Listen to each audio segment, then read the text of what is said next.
Most founders hire sales talent too early and then blame their sales rep, their biz dev rep, when revenue stalls. What we need to talk about today is the truth. It's not a hiring problem. It's a sequencing problem. Today, I'll show you how to build outbound muscle the right way so your first sales hire doesn't become your first regret. We're going to tackle that right now after this introduction.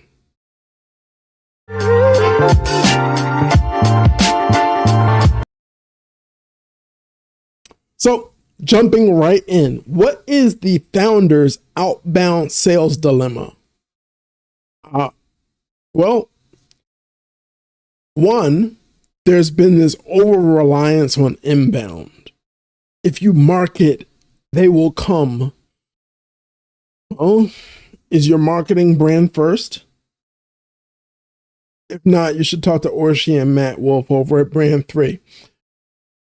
If you aren't speaking directly to your end user, instead, you're doing what most people do, which is bragging on how great you are, but you should be speaking directly to your end user. Not doing this is why inbound marketing fails, okay? Nobody gives a damn about how great you are. Oh my God, you're the greatest thing since sliced bread. No, they don't believe you. They don't care. Ego creeps in. Ego creeps in, and next thing you know, you're talking about how amazing you are. They want to know how you can help them. What's in it for me in this age of social media and Instagram selfies is more about your client than ever. They don't care about you. They care if you're the solution. How you're the solution to their pain is all they give a damn about. Everything else is poppycock, trash, garbage. Okay? We're not doing that. We're not doing that. I can't afford for you to do that. You follow my blog, you follow my YouTube. I don't know if you follow me on LinkedIn. I can't afford for you to do that. Leaning in on gimmicks, hoping something works instead of leaning in on where you're great. That's where your money is, because that's where your magic is, where you're great, what you're great at, what you do better or more uniquely than anyone else is all anyone cares about. So avoid the inbound marketing dilemma that most founders go through, because it isn't a if you build it, they will come scenario. It's a if you build it centered around the end user and you communicate in your marketing how you help the end user, that does what marketing is supposed to do, which enables sales. Now, when somebody gets on the phone, it's, oh, yeah, heard about you. Or, oh, interesting. You can help me with what? Instead of, oh, yeah, kick rocks. Oh, yeah, take it easy. Expletive, right? Which, I swear, cold calls get my mornings going, but the level of disrespect. If you failed at agreement number 2, read the 4 agreements. If you failed at agreement number 2 and you happen to take stuff personally, don't do cold calls. You'll wind up cursing someone out. But it's not personal. Their time is precious, and you're interrupting it, talking about how great you are instead of how you can help them. If you lead in with how you can help them, how you add value to their life, how you solve a problem, conversation might go somewhere, okay? See, you got to understand that every growth stage business is trying to hit the Inc. 5000 list. You're at that $500,000 to $2 million mark, but it's a glass ceiling you're hitting. The glass ceiling is your systems, your processes, specifically the lack thereof. We're not going to do that. Okay? Matter of fact, as usual, I'm going to write a blog about this. That'll be up next week. Check it out. Substack, LinkedIn. But right now, we need to move on because how you solve this problem is what matters most. So,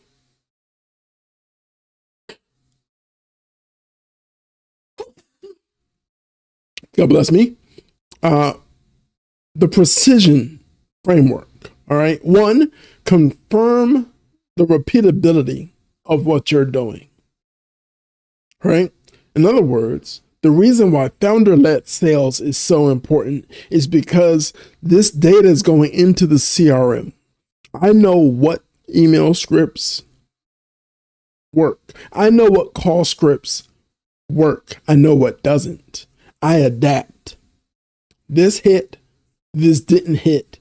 Trash what didn't hit and just move on. We lean into our strengths, right? So we're not delegating chaos.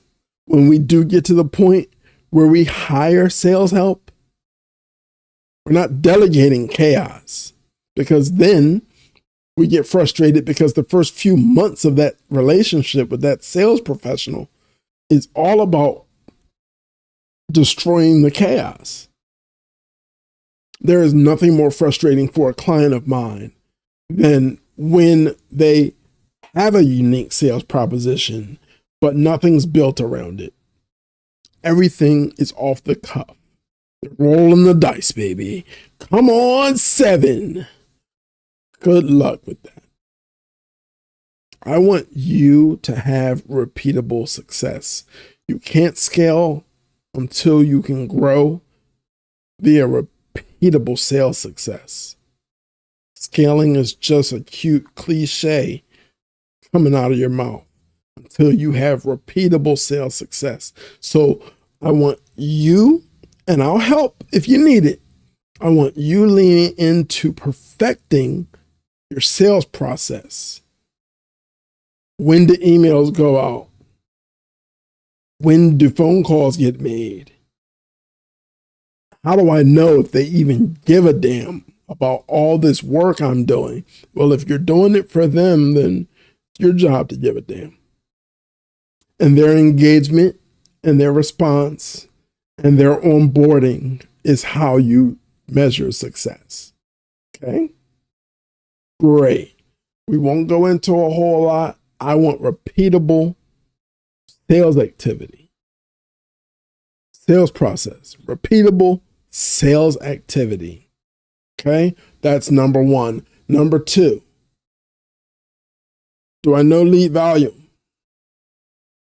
How many leads do I need a week in order for my projections to become a reality, right? Am I documenting the steps that it's taking me as I move people through this sales process? My pipeline might start at 4 stages and end at 7.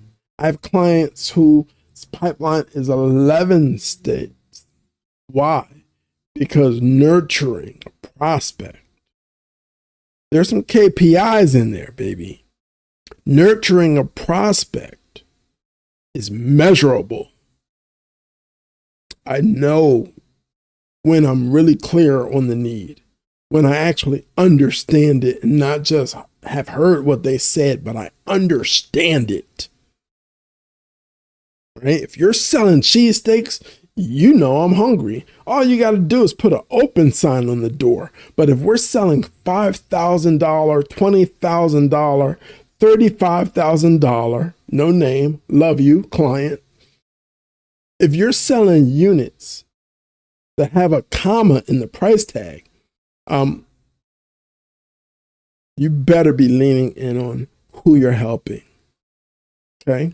I need to understand the steps, not just in the sales process, sales, but in the marketing funnel, marketing, because I need marketing producing MQLs that are actually SQLs, right? Let's just kill the M and the S. Let's get your business running so well that a qualified lead coming out of your inbound channels, your blog, engagement on social media, that when you say it's a qualified lead, damn it, it's a qualified lead. I don't need to question you. How do I know that? I know that when anything that falls out of the marketing funnel converts into a client at least 70% of the time. Okay? That's when an MQL is worth your mustard, your time, your marketing dollar. Okay? Understand that. Understand those qualifying steps, right? So that I actually know what a qualified lead really is. So big. So freaking big. Look, deal values. Deal values. Understand that at each stage in your sales pipeline, the probability of that lead converting into a deal needs to be represented in a probability. That probability, your CEO needs that information. And if you're still leading sales, you need it. You need to understand what your projections actually look like without having to guess and pull out a calculator every time. I want you being able to look at your CRM. We built pipe drives, growexpand.com/CRM. I want you to look at your CRM and be able to say, okay, well, we have a $180,000 horizon for the month. It's not bad. Are we including probabilities? Because if this is a new lead, then we're going to cut that. We're going to take 70% of that off, right?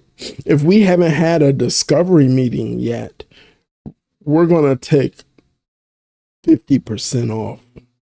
If we haven't had a meeting where we collaboratively design their proposal, we're going to take 70% off. Now, I just suggested something. I hope you're listening. Stop writing proposals like you know what they need. Write proposals with them. Take an hour and a half. Write proposals with them so at every step of what you're wanting to do for them that you believe they need, they're confirming or denying. This minimizes proposal pushback and increases close ratio. Your closing rates are important. Okay? Because after a proposal is sent, for my clients, we got a 90% close rate. If you're sending out proposals and you're seeing 50s and 40% conversions, that proposal was written from your ego, from your expertise, and not from this is how we can help you. This is what we're thinking for you. This is what our standard proposal looks like. I've already mapped it out for you. Let's go through it together. Begin with the end in mind. Okay? I want you to understand that that is more important than ever. Every step of your sales process is about how you confirm before moving forward that you're helping the client. Okay? Great. I'm so glad you got that. The stage needs to be set. Right? I always recommend a client pipeline. Stage 1 is onboarding. Okay? They signed their proposal, they paid their initial fee or retainer. You're not done. Do you know what onboarding requires for each element that was in that proposal? You better. Okay? I need you performing like a well-oiled Ferrari. Okay? You're not built for drives to the supermarket. You're built to eliminate any car racing against you. Your business needs to be built the same way, and the engine engine is your unique sales proposition, because the engine is what gets you to your client. This is major. This is major. When you onboard, one more time, remember, delivering on your promise. Okay, so you're going to underpromise. You're going to say exactly what you'll do, but you know, in your project management software, in your pricing, you know that you're going to go overboard. Build that in. I don't want you running at a break even. Your businesses live and die by revenue. I want you running at a profit, but you get there by helping the client. So understand, onboarding is all about confirming what the baseline is, so you can deliver so much more. Understand that? All right, great. Now, all of this should be integrated in your CRM so that you understand exactly what you need to do every day.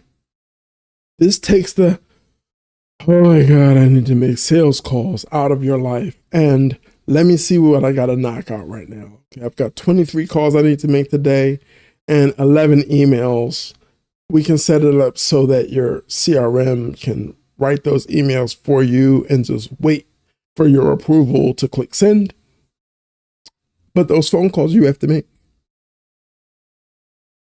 You need to know what you need to cover in those calls. They don't need to be scripted like 3-4 paragraphs of what you're going to say, because you should be listening more than you talk. But they're bullet points that I want you covering every time you pick up the phone. You understand? All right, great. This, as always, is a pleasure. Coming before you, talking with you about how you actually achieve scalable revenue. Just check the live chat. We have no live questions on YouTube right now. Please join us next Wednesday, 1 p.m. Eastern, 4 p.m. Pacific, with your questions, and I'll be happy to answer them. Again, this is Blunt on Business. It's all about your scalable revenue. I'm Rich Laster with GrowExpand.com, and this is a message from our sponsor. Company. We produce strategies and deploy experts to grow your business revenue. The success of our clients is a direct result of the 25+ years of sales and marketing experience of our founder, Rich Laster. We take the guesswork out of increasing your revenue. Our reputation is built on results, not another roll of the dice with your marketing budget. Visit GrowExpand.com